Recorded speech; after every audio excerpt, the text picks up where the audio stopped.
Hey there friends, it's Marie here at Nicole Designs, and thanks for joining me again today. I'm going to be walking you through how I made this fun little Christmas card using some of these items from scrapbook.com.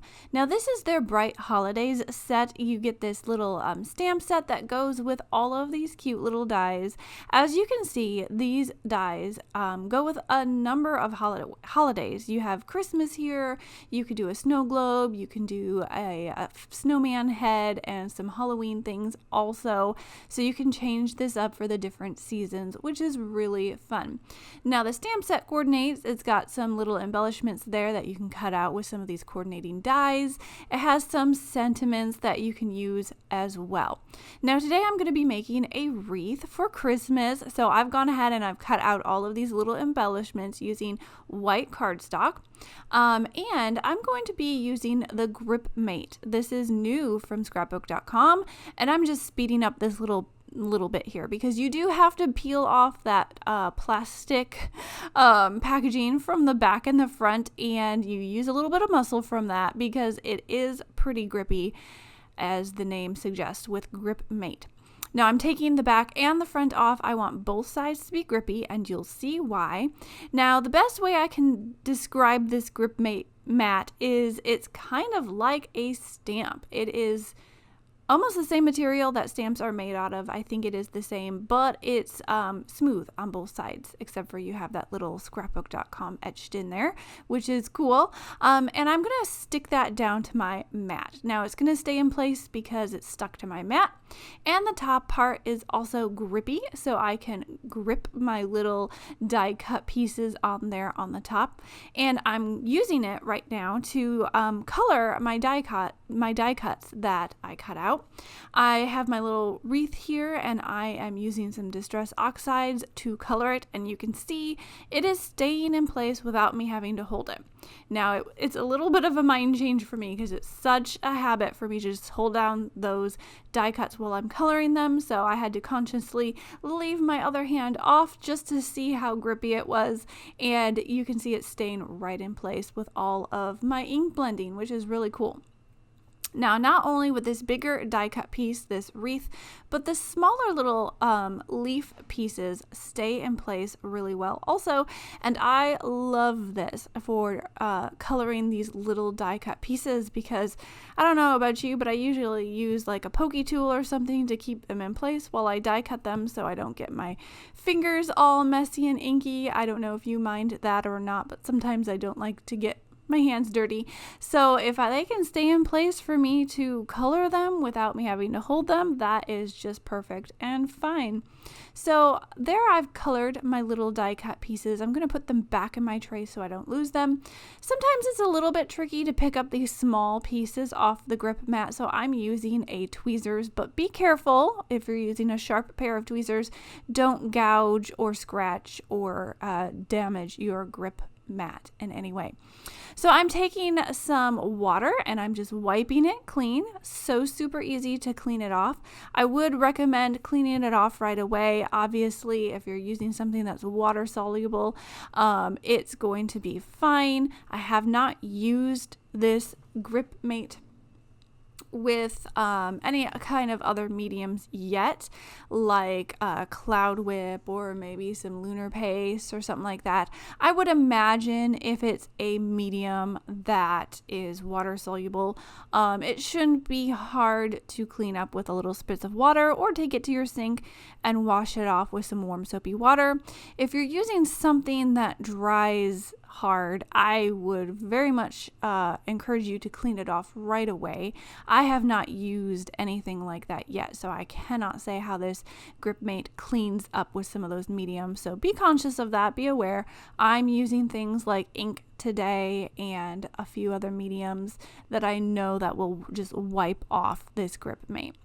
And you can see just a little spritz of water and a little one of those microfiber towels there from Scrapbook, and it cleans up really well. Now I am using the new gold glitter brush from scrapbook.com. I am so excited that they have a gold one, guys. I love these glitter brushes and I love all of the colors that they have. And so now that they have this gold one, I wanted to use it right away on these stars that I'm going to be putting on my wreath. So I am just coloring each of these little stars. You can see the GripMate just keeps them all in place, which is so handy, so that I can just brush on some of this glitter and let them dry. Now, one of these little stars wanted to cling on to my brush. I think it's just the moisture that it was picking it up, so I had to go ahead and stick it back down to that GripMate. But you can see it really is pretty easy. If you want to color these tiny die cuts, stick them on that GripMate and have them hold it in place and you are good to go. So I'm coloring all of these, and again I'm going to use my little tweezers to pick them up off the GripMate, put them back into my little tray for them to dry completely while I work on that next step of my card, which is using the GripMate again, but instead of coloring die cuts, I'm going to be doing some stenciling. And I really loved doing stenciling on this GripMate because you can go ahead and use your mint tape. That works great, but the GripMate kept my stencil in place without having to use any tape, so I'm kind of excited about this. So I'm opening up my whole binder of stencils, finding that buffalo checker plaid design, and I'm gonna stick that over my paper here. But before I put on the design, I want to go ahead and just ink blend a solid color on my paper. So this is a whole card front. This is 4 1/4 by 5 1/2, and it is stuck down to my GripMate. You can see I am not holding it with my hands, and I am ink blending the whole surface. Again, I have this sped up a little bit because I think you guys have the general idea of ink blending, so I'm just going to kind of zip through this little process here. I'm using Candied Apple as the color on my background, just applying that with my ink blending tool until the whole thing is covered, and then I can go ahead with my next step, which would be stenciling with my next color. Alright, so once my whole background is covered with my solid color, I'm going to go ahead and add on my darker color. So I'm adding my stencil now. I want to line it up over my background right where I want it to go, and once it's lined up, I am going to kind of just press down on the edges of my stencil so that it sticks onto my GripMate. Now you can see it slipped a little bit there, but if you get the edges stuck down, it will not slip. So you'll watch me here do my stenciling and adding my color, and it does not slip during this whole process. Now I did also put a few fingers down on the stencil as I'm ink blending. I know that I'm doing a big surface and I'm pushing that ink around on top of that stencil. So just to make sure it didn't slip while I was doing my stencil, I did add a few fingers there just to make sure it stays in place, but I did not have a problem with this slipping at all, and I got a really great stenciled background. Now, one thing I am going to be watching for as I continue to use this GripMate is if it collects dust and debris and little bits of trash and different things from my desk on it, and if it starts to lose its grippiness. I suspect that it might pick up some dust here and there along the way, but with it being about the same material, I'm guessing, as a clear stamp, I think it would be pretty easy to take it over to my sink and wash it with a little soap and water. So that is something I'm going to be watching for as I continue to use it. But so far, as I am cleaning it off with water, it seems like it has not lost any grippiness, and it's just been a really great tool so far. As you can see, I'm using it in different ways in this video. Now you can see I've added it to my Misty. So it does fit inside the Misty there. You can add it to your Misty and use it to keep your paper in place without having to use magnets or tape.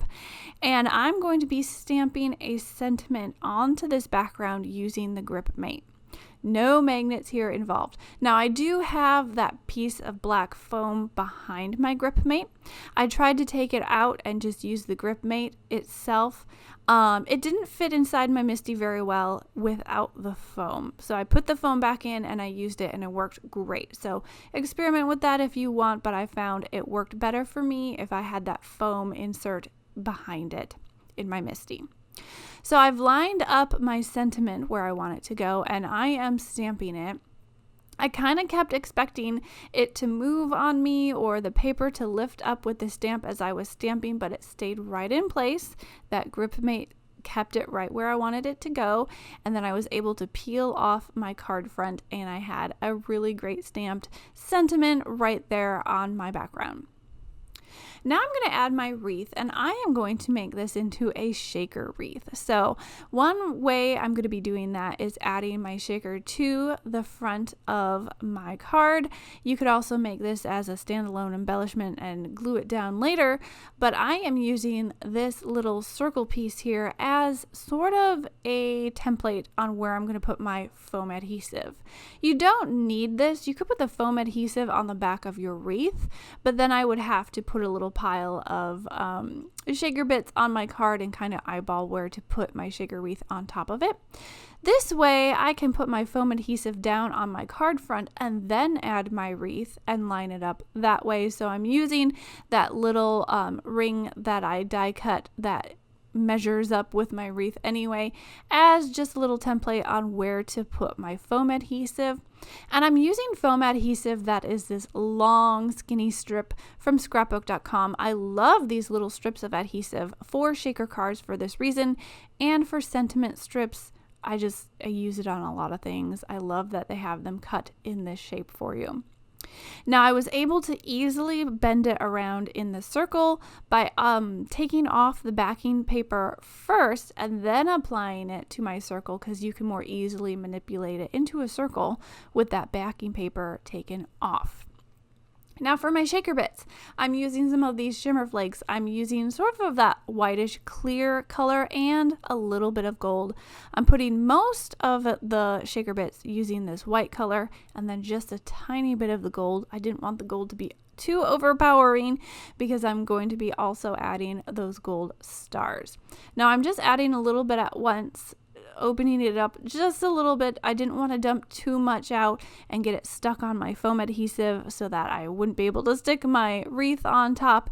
And you can see now that I can perfectly line up my wreath right over those shaker bits that are contained in that foam adhesive circle and just stick it down. So I think that worked pretty well. And I'm struggling to pick it up off of my desk, but you can see I'm shaking it around now, getting that gold mixed in with that white.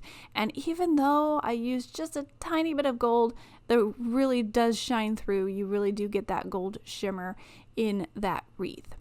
Now I'm adding the bow that I cut out and colored earlier. I'm putting a few pieces of square foam adhesive on that so it can pop up off the front of my bow.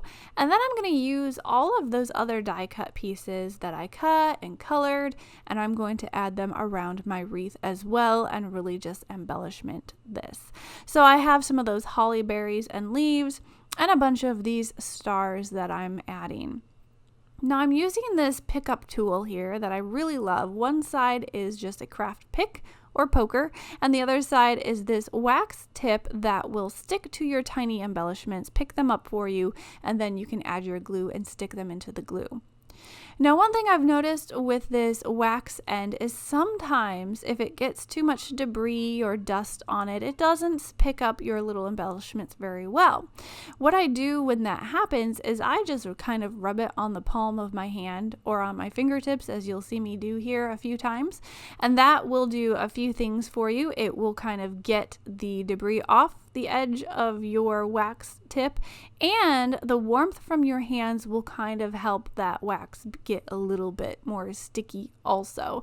So if you're having problems with it, if it's not picking it up, just rub it on the palm of your hand a little bit and it should work better. Putting just a little dot of my artiste glue there, picking up my little embellishments and putting them all into place. And that almost finishes the card for the day. The last thing I want to do is add some of this red glitter from my red glitter brush on top of my red embellishments here. Not really going to change the color a whole lot, but it will add some shimmer, and I wanted a little bit more shimmer on this card. So thank you so much, guys, for stopping by and seeing the card today. If you enjoyed this video, please give it a thumbs up. Make sure you subscribe if you haven't already, and tap that bell for notifications so you never miss another video. I also have in the description box below links to all of the things that I've used in case you want to check them out for yourself. And you can also check out my gallery at scrapbook.com to see some more pictures of more of my card creations. So thanks so much for stopping by today, guys. I hope I'll see you next time. Bye.